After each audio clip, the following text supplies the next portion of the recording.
kalender global Muhammadiyah, lebih tepatnya kalender Hijriyah global tunggal.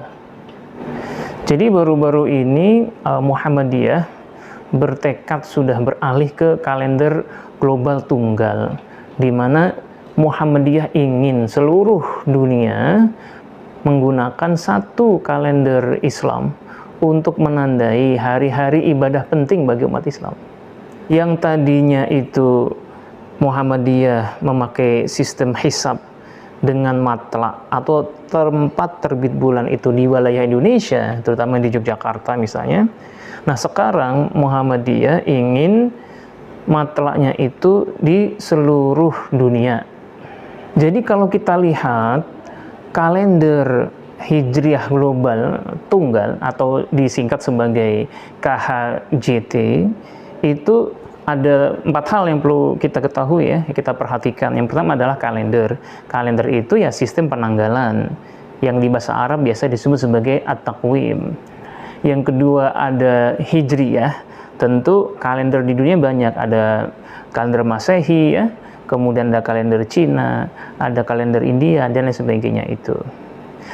Nah, dalam hal ini Muhammadiyah berpatokan pada kalender Qamariyah sebagai kalender Islam ya, kalender Hijriyah. Unsur yang ketiga itu global. Kalau kita lihat aspek global ini, berarti ini kalender digunakan secara bersama oleh seluruh muslim di dunia ya. Nah, kalimat digunakan di seluruh dunia ini juga punya problematikanya, karena selama ini memang umat Islam di dunia itu memakai zonasi, kadang 2 zonasi ya, 4 zonasi, bahkan tunggal dalam matlaknya atau tempat terbit bulannya. Mengapa ada 2 atau 4 pembagian wilayahnya? Karena hilal itu tidak bisa mengcover seluruh dunia. Karena itu ada pembagian wilayah. Tetapi dalam kalender global ini nanti mengacunya pada satu wilayah saja atau tempat terbit bulan. Nah, kalau kita lihat atlas misalnya ya, maps, itu kita akan lihat bahwa di wilayah barat Amerika misalnya itu mereka lebih dahulu terbit bulannya dibandingkan wilayah-wilayah timur ya, termasuk Indonesia, Australia ya. Itu lebih lama karena memang hilalnya lebih rendah. Jadi kalau pembagiannya 2 wilayah ya, ada wilayah barat, wilayah timur.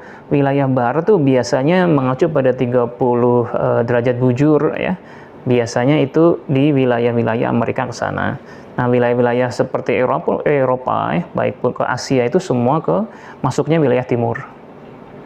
Nah, kita bahas unsur yang keempat. Tadi kan kalender Hijriyah global, yang sekarang tunggal ya, tunggal. Kalender Hijriyah global tunggal. Tunggal itu artinya satu hari ya satu tanggal ya. Kalau sekarang kan Indonesia dengan Arab Saudi saja tanggal 9 Arafah yang menjadi patokan puasa Arafah, ataupun di Saudi wukuf itu penanggalannya beda karena memang memakai matlak atau tempat terbit bulan yang berbeda-beda. Ketika di Saudi sudah hilal sudah kelihatan ya, di Indonesia dengan matlak atau tempat terbit bulan yang berbeda, boleh jadi hitungannya ya belum kelihatan, karena itu akan berbeda tanggalnya. Harinya boleh sama-sama Sabtu atau sama-sama Kamis, tetapi tanggalnya bisa berbeda-beda. Itu yang selama ini terjadi. Jadi kalender tunggal ya global ini biasa disebut sebagai at-taqwim al-qamari al-islami al-muwahhad. Maksudnya adalah kalender Qamariyah Islam yang disatukan atau yang terpadu. Nah, prinsip ini mempunyai rumus transfer imkanur ru'yat. Yang dimaksud dengan imkanur ru'yat itu adalah kondisi-kondisi tertentu di mana memungkinkan atau bisa dipastikan bulan bisa terlihat. Tentu ada prasyaratnya ya. Nah, ini prasyaratnya. Yang pertama adalah hilal ketinggiannya sudah mencapai 5 derajat. Dan yang kedua syaratnya itu sudut elongasinya itu 8. Sebagaimana yang kita ketahui, kalau tinggi hilal sudah di atas 3, itu kemungkinan besar sudah terlihat. Apalagi kalau 5, itu sudah dapat diprediksi ya, akan terlihat. Nah, yang dipakai dalam sistem kalender ini adalah, prinsipnya adalah transfer imkanu ru'yat.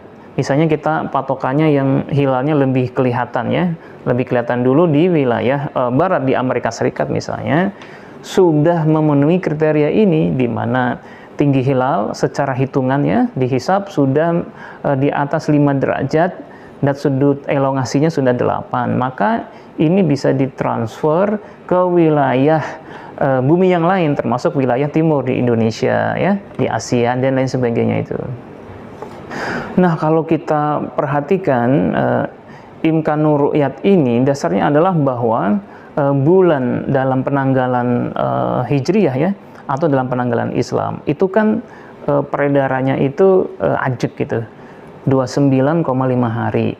Nah, sistem beredarnya itu dari titik 0 sampai kembali ke titik 0 lagi selama 29,5 hari itu sebagai ijtima atau konjungsi. Ketika bulan, bumi, matahari berada di garis yang lurus sejajar, itu disebut sebagai ijtima atau disebut sebagai konjungsi.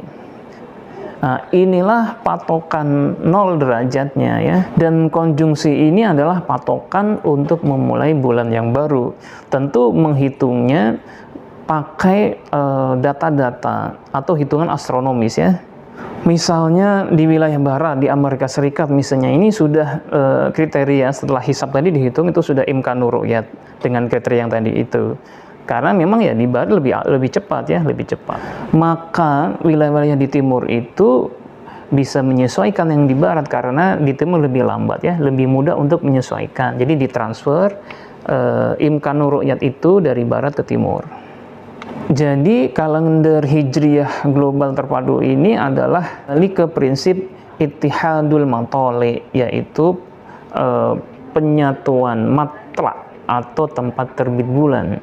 Karena selama ini kenapa negara-negara di dunia muslim terutama ya, Indonesia, Eropa atau Arab Saudi sendiri itu berbeda-beda, karena menggunakan prinsip ikhtilaful matali, yaitu adanya perbedaan matla di tiap-tiap negara. Jadi tiap negara punya tempat terbit bulan sendiri, maka nanti hasilnya akan berbeda-beda juga, apalagi menggunakan metode ru'yat.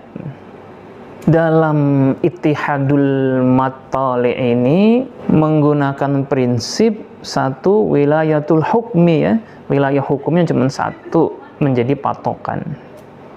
Jadi apa yang kita bisa simpulkan dari kalender Hijriyah global tunggal dari Muhammadiyah ini sebenarnya itu upaya untuk menyesuaikan atau mendekatkan kemungkinan-kemungkinan umat Islam seluruh dunia agar mempunyai hari raya, hari ibadah atau penanggalannya yang tunggal yang sama. Karena misalnya jangan sampai misalnya orang mau cuti jadi bingung karena cutinya sebulan lagi ternyata belum tentu dia lebarannya kapan, Ramadannya kapan.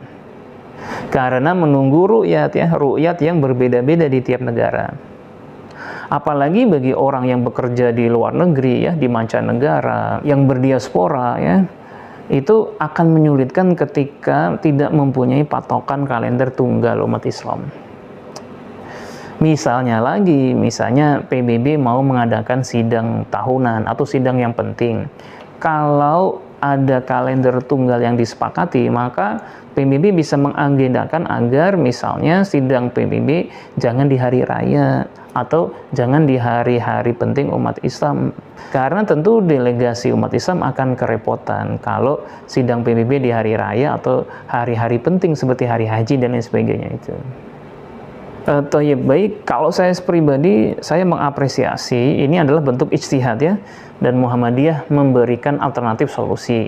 Tentu nanti ada dinamika, baik penolakan, penerimaan, dan itu biarlah menjadi dinamika yang positif ya, sebagai salah satu wacana akademik. Tapi solusi dari Muhammadiyah itu perlu diapresiasi.